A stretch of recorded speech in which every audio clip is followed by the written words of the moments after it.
Next on News for the Soul, learn intuitive skills with Tina. Tina Zion is a fourth-generation intuitive medium, an internationally known expert in medical intuition and mediumship.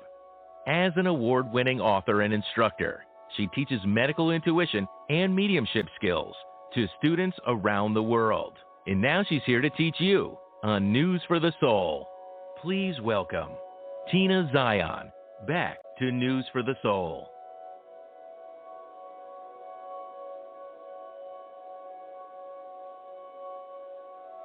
Hello there, everybody. And yes, I'm Tina Zion, and I am thrilled to be part of News for the Soul. And the founder and host of News for the Soul is Nicole Whitney, and I love how she thinks of the speakers and all of you listeners on these radio programs. And you know what she told me? She said she considers you and me and everyone else as a soul family. And I just love that. And that's one of the reasons I decided to join News for the Soul. I just really loved her saying that. I want to explain to everybody that I am an intuitive and a medium and a medical intuitive. And I work closely with highly advanced group of divine and sacred guides.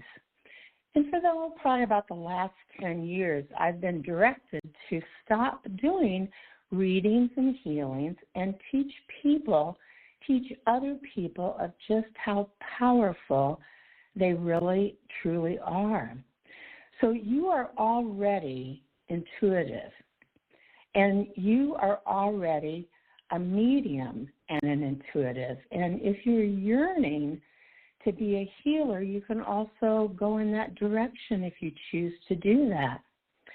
So on the first Monday of every month, I'm going to share really precise steps with you to enhance all the powers and the abilities that you already have.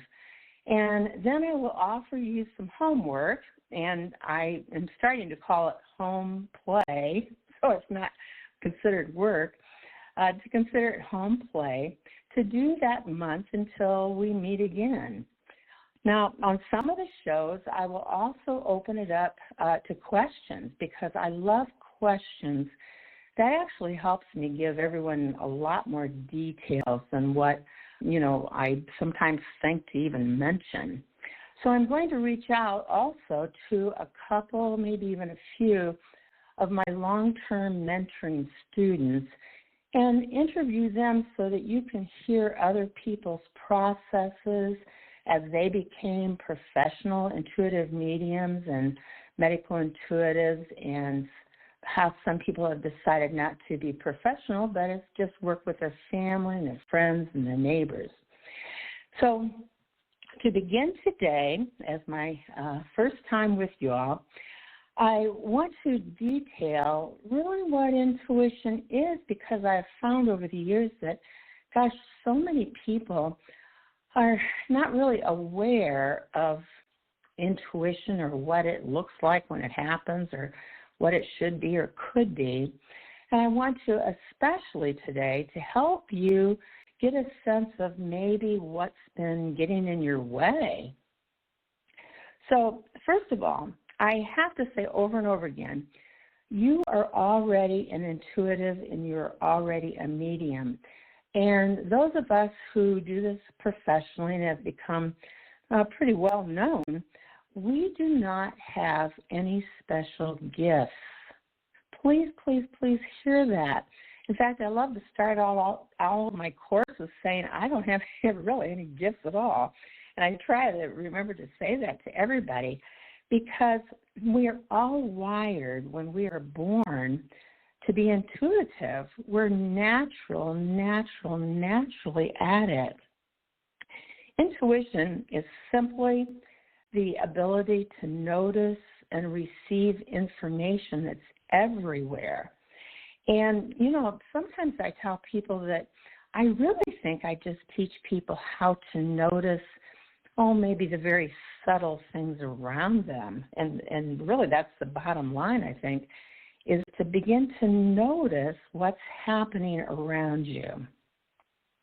So I have a whole list of things that I want to bring up here that we are absolutely immersed in waves of information every second of our day.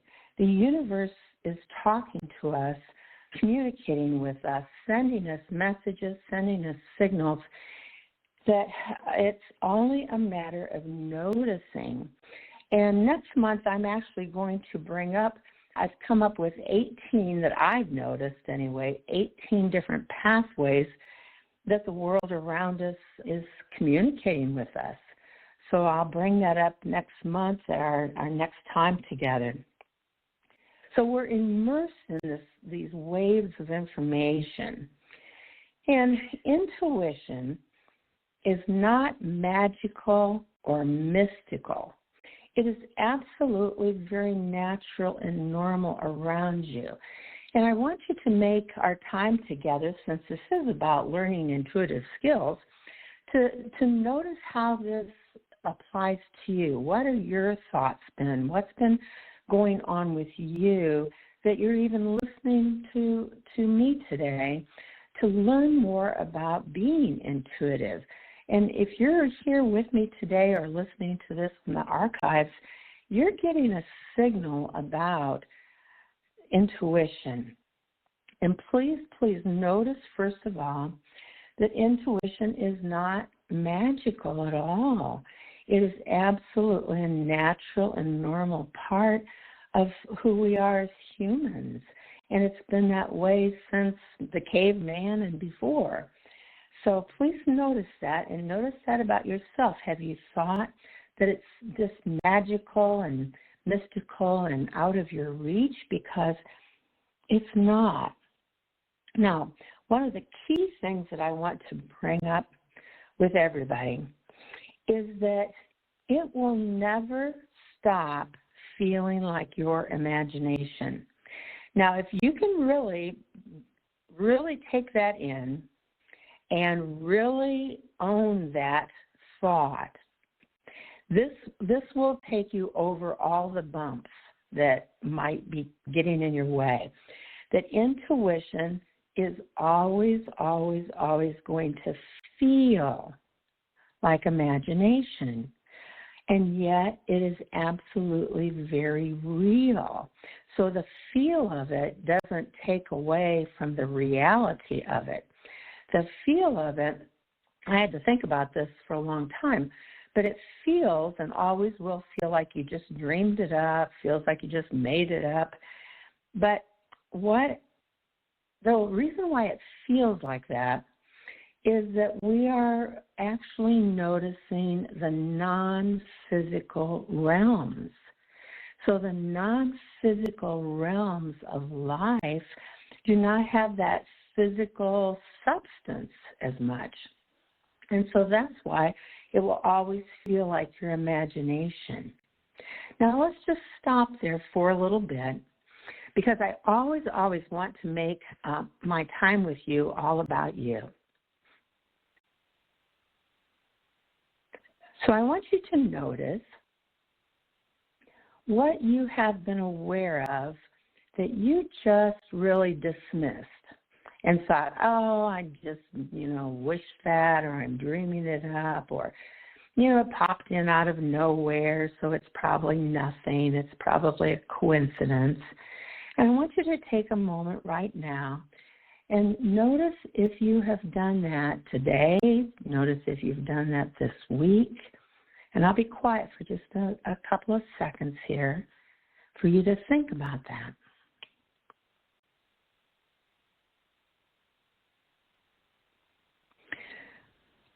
Your intuition and my intuition is sensing and perceiving, and it does not come to us really through our logical thinking brain, our logical thinking mind. It's sensing, it's perceiving, and it's noticing. Now, a lot of people will ask me, well, how do I tell between my intuition and my thinking mind? And here's how you will know that intuition will always be consistent about a topic. So again, make this about yourself. And if you have been trying to make a decision between two jobs or a decision between two homes or something like that, some kind of decision, just think about any kind of decision that you've been trying to make. Our thinking mind will wing around all over the place. Well, that'll work out. Well, this probably won't work. Well, it might. Well, maybe I should do this. Well, maybe I should do that. That's your thinking mind doing what it's supposed to do. It's supposed to try to sort out things in your life, to sort out your decisions, and to sort out everything like that. So it will always leap around about an issue, trying to figure out logically, is this good? Is this better?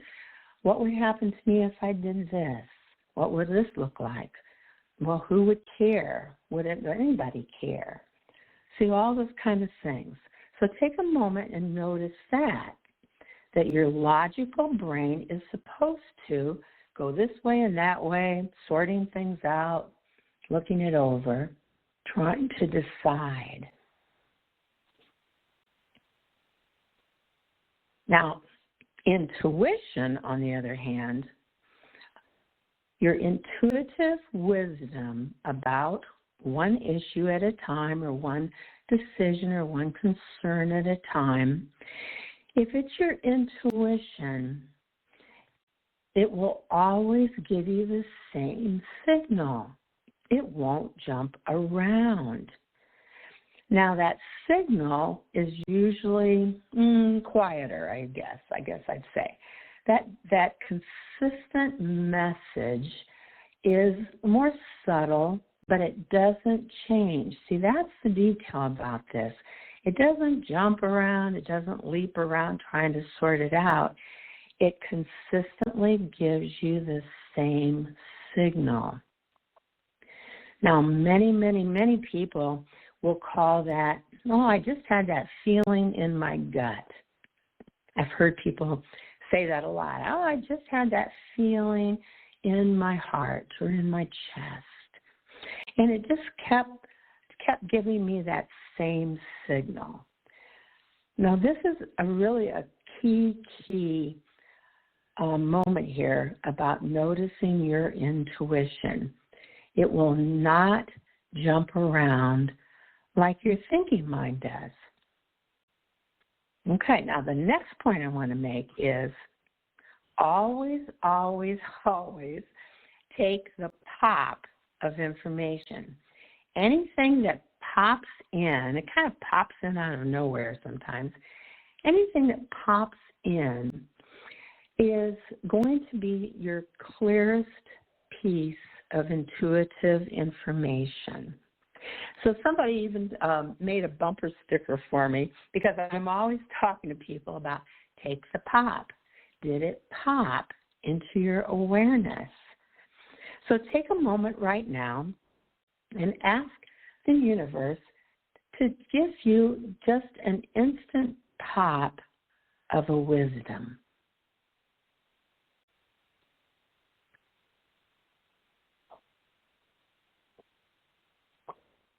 Now, a pop is instant, so it should have already popped in, and notice what popped.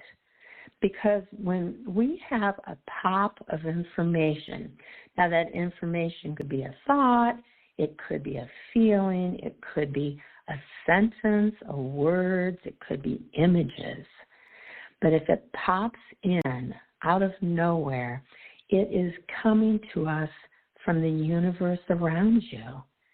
So notice that pop that just happened for yourself. And I want you, for some of your homework and your home play, to actually notice now the information or images or ideas that pop in out of nowhere. So that's your first homework for today and for this month is to notice the pop. Now, intuition tends to come to us, I say, through 7 pathways.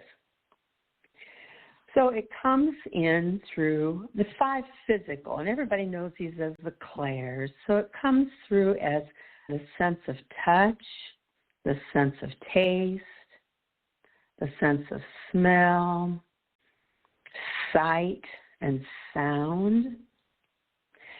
But I also say that the 6th sense comes in waves of knowing. I find this the hardest thing to describe of all, when there's just a wave of knowing. And some of you will be, sitting in a restaurant with your friends, and you just get a wave of knowing about the person that you're sitting with. And that's one of the pathways of intuition that comes in. And that's just that, it's a wave of knowing. You just get a sense of that. Now, the 7th sense that I love to talk about, because I don't find very many people talking about this, is actually telepathy. Telepathy is the energy of thought bouncing back and forth, the energy of thought coming from your guides, the energy of thought coming from your dearest friend. And telepathy is a huge part of mediumship. I want to really point that out. There's a difference between hearing, like if you were hearing spirit, hearing your guides, hearing a deceased person, if you were hearing spirit, it would sound like my voice or someone's voice touching your eardrum, which is how we hear physically. And many, many times, I woke up a couple of weeks ago in the middle of the night because somebody said, "Tina!" And I woke up and I said, "What?" And I literally heard that loud voice, going into my ears and vibrating on my eardrum. But I want to point out the difference with telepathy, because telepathy is actually the energy of thought, not the sound of voice touching our eardrums. So think about telepathy. And how many times have you just known that all of a sudden you were picking up your family member's thoughts? And you say the same thing. In fact, this happened in my house last night. I said something, and my friend sitting there said, "How'd you know that? I just thought that." Well, because our thoughts are very, very powerful. And I wanted to get into that too pretty soon here in our future get-togethers of how powerful our thoughts really are. Our thoughts can make us ill. Our thoughts can make us well. Our thoughts are energy vibrations that we are communicating back and forth without those verbal words. So really notice that about yourself. When did you just know what the other person was thinking, or vice versa, the other person was thinking the same thing that you were thinking? So really think about that. Now, another thing I want to bring up. Absolutely trust what you spontaneously receive. So again, it's about that pop. When I decided to trust without question anything that popped into my awareness, oh my goodness, it made all the difference in the world. I decided I trust the pop as an absolute truth. And it made all the difference in my abilities. So I hope some of you are writing this down, because, the reason I'm saying that is I just literally saw someone in my mind jotting down some of these keys, because this is where I wanted to start out in our first time together, is really these intuitive insights. What is intuition, and when is it happening, and what does it look like or feel like or sound like when it really does happen? So that's why I'm going through all these, is if you decide today to absolutely trust the pop of information, it will make all the difference in the world to you. And here's the other thing about that. A lot of times you will not understand for a while what that pop really means. So notice that too, that you might not understand the pop, and a lot of times I don't, but I take it as an absolute truth. And I take it for myself, or I take it for a mentoring student that I'm working with, and I take it as an absolute truth. Now, one of the things that gets in the way of intuitives is, I love to give this example. Just decades ago, when I was doing readings, intuitive readings, I was working with this woman, and I kept seeing wolves in my mind's eye coming forward, and then the face of the wolf would back up, and another wolf would come in. And there was multiple wolves coming into my mind's eye. And at that time, I was really shy about being so forward and so honest about what I was getting. And so I didn't tell that woman. And when I finally decided at the end of the session to tell that woman, and I finally said, for some reason, I keep seeing wolves while we're having our session together here. She lit up like a light bulb, and she said, wolves are so important to me. She said, I have wolves tattooed all over my back. Now, that story, I bring that up all the time because it's the first time and the first signal that I got that I should absolutely trust what I get. Now, I would beg you, though, not to interpret, because that's where intuitives and mediums lose some of their credibility. Is people, you'll get something for someone and they'll say, well, what does that mean? And what I want you to be ready for is to say, what's important is, what does it mean to you? Because here's what will happen. If we get, like I could have used the wolves and told her what wolves mean to me, and it probably would have been completely different than what they mean to her. So please, as you venture into your intuitive life, don't interpret what you get for someone else, because our interpretation is really us putting our own life into it, putting our own meaning into something. And that's probably completely different than what the person is that you're helping, what it means to them. So put that as one of your key points for those of you, I keep seeing people write things down, to don't interpret what you get for someone else. Help them really sort out, well, what do wolves mean to you, or what does something mean to you? Okay, now the next thing I want to talk about is when I work with someone, I can tell that they are yearning so much to enter into this intuitive life for themselves, this intuitive life to help others, which is, I hope, where many of you are going to go with this. But I can tell when people are yearning, just yearning to be intuitive for themselves and their own life and for others, because they're working really, really hard at it.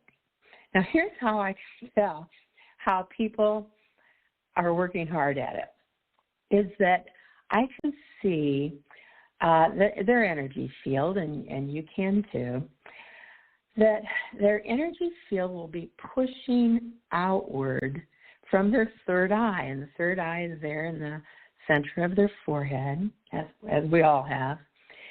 And they're pushing outward, and I kind of chuckle inside because many people look to me like a unicorn because they have this kind of like this pointed funnel of energy coming outward from their forehead. And at first I had to ask my guides, what the heck am I seeing? What is this? What is this about? What's going on here? Why does this person look like a unicorn? And they told me it's because they're really searching for information. They're working hard for the information. They're trying so hard to be intuitive for their own life and to help other people too. So that's the opposite of what will work for you. So if you would, do not work at being intuitive. In fact, I want to walk us through a little exercise here. And the reason I'm going to bring this up is I've had some very, very, very well-known, professional, very well-known psychics, mediums, and intuitives come to my courses. And I used to get very, very, very nervous, but because I'd know who they were, and I thought, oh my goodness, why are they at my course and my workshop and things like that? And those people were the sweetest and kindest to me. And here's what they would say about what we are about to do. When I was talking about looking like a unicorn and working very, very hard, I walked everybody through this little practice session, and these very, very, very well-known, famous intuitives would come up to me at the break time and lunchtime, and they would say, Tina, that was the coolest thing I've ever heard. Or they would say, that makes all the difference in the world, even to them, and they've been doing this level of work for a very long time. So that's why I want to share this with you right now. So if you would, just kind of get into a relaxed mode, and you can have your eyes open or your eyes closed. And just notice, if you would, I want you to notice the physical sensations of inhaling.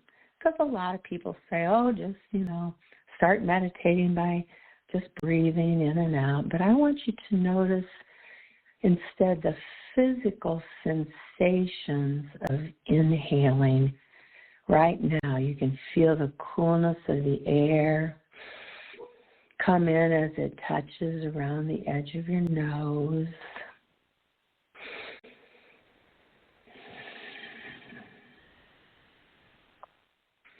And I want you to follow that awareness, if you would, that when you inhale, the air comes in and it feels cool. And it actually comes into the back of your throat. And it just touches the back of your throat and feels cool.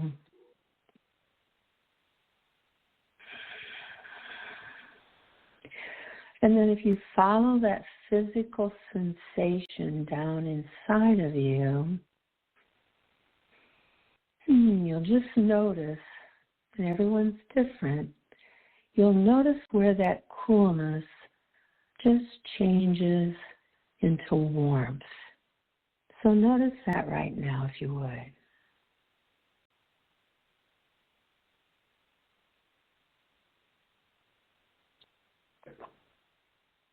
And notice if you feel like already you're working kind of hard, because go back to being playful about this, no work at all. Intuition is truly, simply noticing.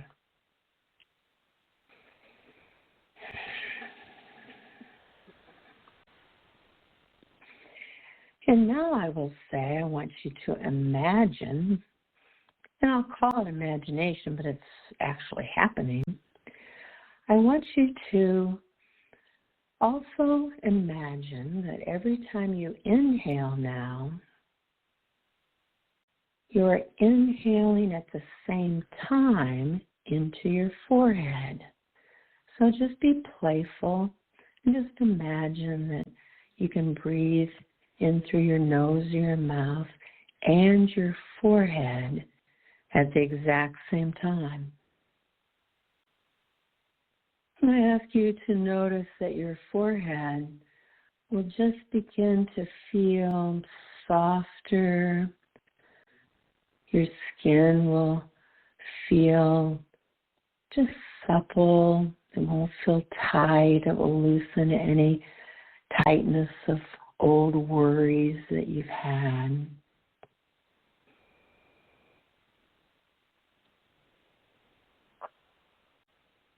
And you inhale into your forehead. Your forehead just feels the difference. Very, very playful. Just feel the difference.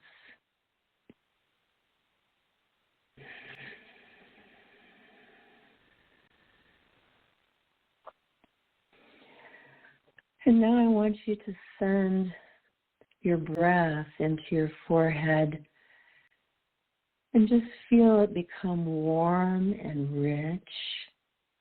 And just with your thoughts, I ask that you send your breath in through your forehead and send it into the very centered point of your head. You'll just know where that is somehow. You'll know right where the centered point of your head is. And just bring that fresh air into your head, into the center of your head, and playfully notice that inside of your head feels a bit different, lighter, feels truly like a breath of fresh air comes into your mind.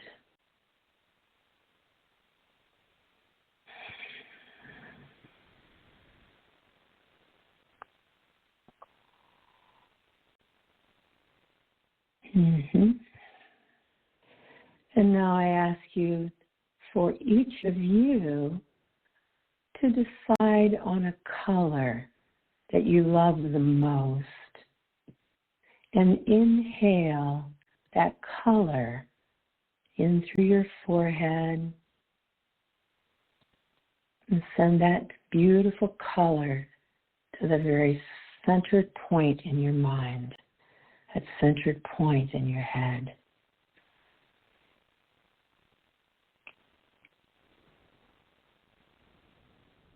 And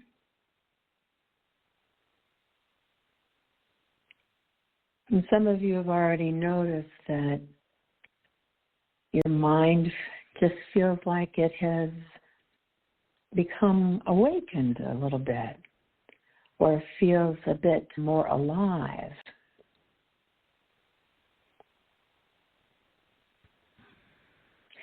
And this is really where the pineal gland resides. And the pineal gland feels that aliveness inside of your head. Just feel that aliveness and feel just that vibration of that particular color that you chose.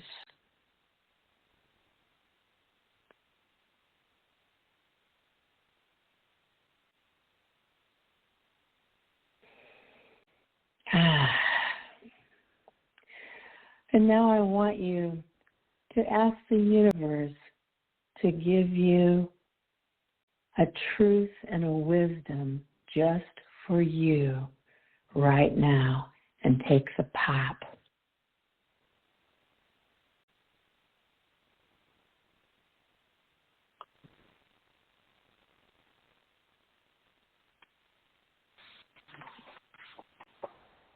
You might even write that down, because what I have found over the years is that when we work with the non-physical realms. That we think that we will remember these things forever, but the non-physical realms do seem to be less physical, and so sometimes we need to write our wisdoms down that come to us, our intuitive pops that come to us, so you can keep track of it, and remember it, and live it. Just live it. So those are really the key things that I wanted to begin with today, to possibly, hopefully, give some of you a new sense of what intuition really is, and that you are really already an intuitive, you are already even a medium, because my hope for everyone is that you begin to live with one foot in the physical and one foot in the non-physical in a very, very balanced, genuine, sincere way. Because we are physical and we are non-physical, we humans, at the exact same time. And I love talking about this. So I do want to shift gears now, and hopefully you jotted down what your wisdom was, because it will be very important to you. And I want you to think about that wisdom, too, that came to you throughout your time, because that is a message from the universe. That's a message. Now, I want to shift gears here. And again, I want you to notice what might be getting in your way of being the intuitive that you're meant to be. So I actually have a list here of one of the first thing that people have told me over the years is all their fears about becoming an intuitive. Some people still use the word psychic, about becoming a medium. There's a lot of fears that people have about doing this.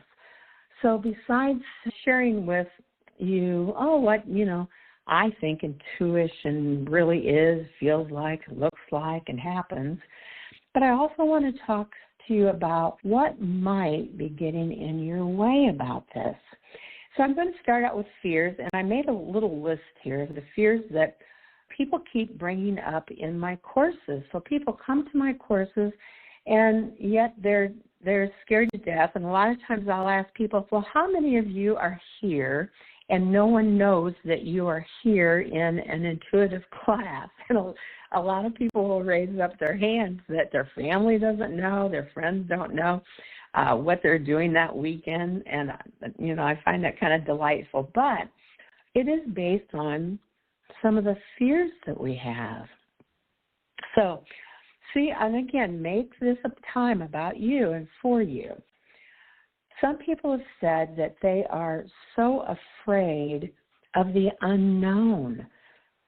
They're just afraid of the unknown.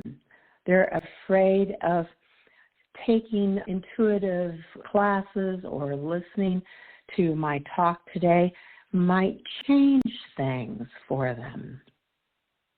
Many, many people are afraid of failure. That what if I try to be intuitive and nothing happens? What if I think I'm intuitive and I'm very wrong? That comes up a lot. Just that fear of failing, fear of being wrong. Some people will say, what if I'm just making it all up? Well, remember, it's always going to feel like you made it up. That's why you take the pop rather than what your brain is jumping all around about. You take the pop. So it will always feel like imagination, and it will always feel like you're making it up. Now, here's one that many people have been bringing up to me and still do. And I really want you to notice how this touches you when I say this. That there's a fear that I'm not worthy of doing this level of work for myself or for others, that I'm not worthy or I don't deserve this. So sit there with that for a moment. I want you to measure, literally measure your worthiness, if you would.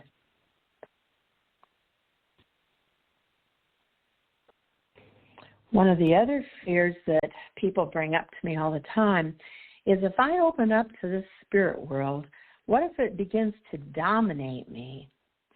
Well, it's not going to dominate you, because one of the things that I'm going to talk about it here in the near future is how to be absolutely in charge of what's going on. So, for instance, I have a lot of deceased people come to me in my home, and at night especially for some reason, and I'll just say, okay, everybody has to be quiet. I will meet you tomorrow out on my screened-in porch, and I'll talk it over with you, and we will sort things out, and I will help you. But you all have to be quiet tonight because I have to sleep. I'm in the physical. And by gosh, what I found out years ago is deceased people will do what you tell them to do because they are real people. They will listen to you, and they will do what you tell them to do. You have to mean it when you say it. But the spirit world will not dominate you because you're going to learn to be in charge of this. And they will listen. So I love telling people that. Now, another fear is, what if I love the spirit world too much? And sometimes I don't even know what they might mean by that. But I hear that worry. And again, apply these things to you and see if this is some of the things that's been getting in your way. Some people have said, what if I know things about people that I do not want to know?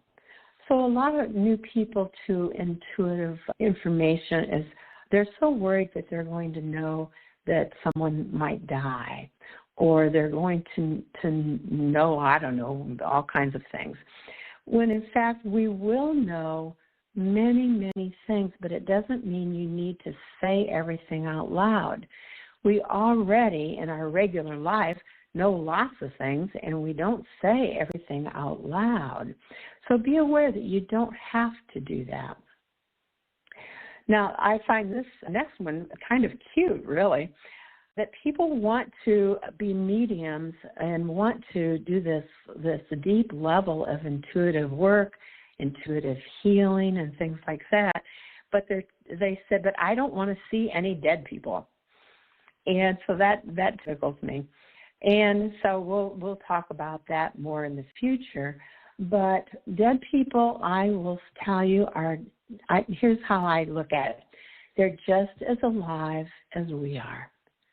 And that makes all the difference in the world to me, to realize they're just as alive as we are. That's why they'll do what you ask them to do, because they're real people. So what else we got here? Some people have told me that they are terrified to have that much authority for someone to come to them for a reading, or someone to come to them for a medical intuitive healing, that they're worried about having that authority. Some are worried about the legalities. Will this interfere with the professional license that I already have? And what I tell people about, if you're worried about the legalities of it, there's lots of, forms on the internet that you can actually Google and find alternative health care forms for people to sign. So look for that. And when I tell people that, that's given people a lot of ease and a lot of peace. If that is worrying you, just find a form that covers all the things that you're worried, and you can have your clients sign them. Another thing is, what if I'm blamed for something? What if I make an error? Well, we are human, and we can actually say, and sometimes I'll stop and say, now my guides are giving me this directive, but, if it doesn't feel right to you, don't accept it. So you always give your living client the choice to make about that. Now, the next thing that gets into everyone's way, almost everyone's way, is your expectations. What you think intuition will be when it happens. And that's why I tried to cover all those key points in our whole first half hour here together, is what do you think intuition is when it happens? So those expectations always get in the way. For instance, if you think that you have to see everything with your eyes open, all that means is you're going to miss everything that you see in your mind's eye. If you expect, I'm trying to think of some other examples. If you expect to actually get all of your information in one pathway, and so if you expect to get all of your information from waves of knowing, then you're going to miss the pathways that come to you in all the other ways. You'll miss the telepathic thought jumping into your mind. So I hope I'm making sense about that. What do you expect intuition to be when it does happen? If you expect, and this is the most common one, to see everything with your eyes open, that means you're going to miss the taste. You're going to miss the smell of roses when someone comes in and their grandmother loved roses, and here's that smell of roses. It means you'll just miss all the others, ways that it's happening. So really take a measure of your expectations right now, if you would. Just take a measure of that. How do you expect it? And if you expect it one certain way, you're missing all the other pathways that it's coming to you. So in other words, another way to put this is, do you have some rules that you've already created in your mind about intuition and about mediumship and about medical intuition? What rules have you created in your mind? What rules have you created that, well, it's got to be this way or it's not right? So think about that for a moment.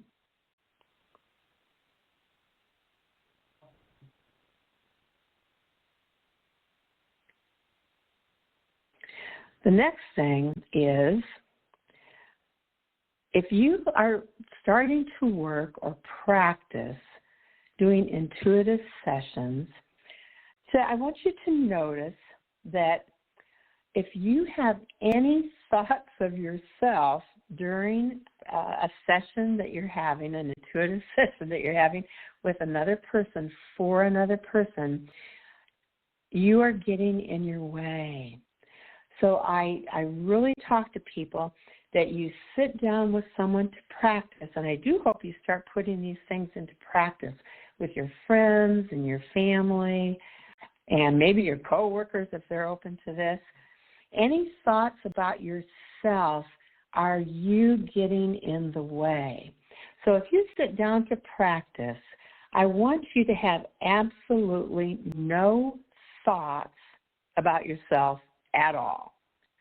You make the session completely about the other person. Completely. No thoughts of yourself. You could have a big ache and pain in your body, and I set it aside, and I have no thoughts about that because I make it all about my clients. Now, I have a couple more things, and then we'll be bringing this to a close. If you have any strong emotions, some strong emotions of love, even hate, or a strong emotion of fear, any strong emotions will get in the way. So here's my most perfect example of emotions getting in your way of being a clearest, most accurate intuitive. My sister called me and she said, I think I've broken my ankle. Would you look in, because I teach people how to actually look inside of another human person. And she said, would you look at my ankle and see if it's broken? And I was hit with a wave of emotion because she had so many problems. So see, here was that wave of emotion about my sister. So I looked in her ankle, and I actually saw cracks going in multiple different directions in one particular bone. Out of my mouth came, no, I don't think it's broken, because I couldn't handle it. See, I couldn't handle her having another problem. So I go, no, I thought, I don't think it's broken, but if it still hurts really bad tomorrow, you probably ought to go to the emergency room. Well, she went to the emergency room the next day, and her ankle was broken in exactly where I thought it would be. So do you see, what I'm heading towards here is when you practice, and I hope you do start putting all this into practice, that don't practice with someone you are deeply emotional about. You could love them, you could hate them, you could be afraid of them, and you will not be accurate. And I have a lot of students that come to me and they'll say, I don't think I can do medical intuition work. I don't think I can be a medium because I've been practicing on all my family and I haven't been right about anything. Well, it's because of our emotion that gets in the way, So be aware of that, okay? Practice with somebody that you're just really neutral about. And then the last thing I want to bring up is many, many, many of you, because my guides are giving me this information right now, are already know that you are very, very intuitive, and you are holding back on it.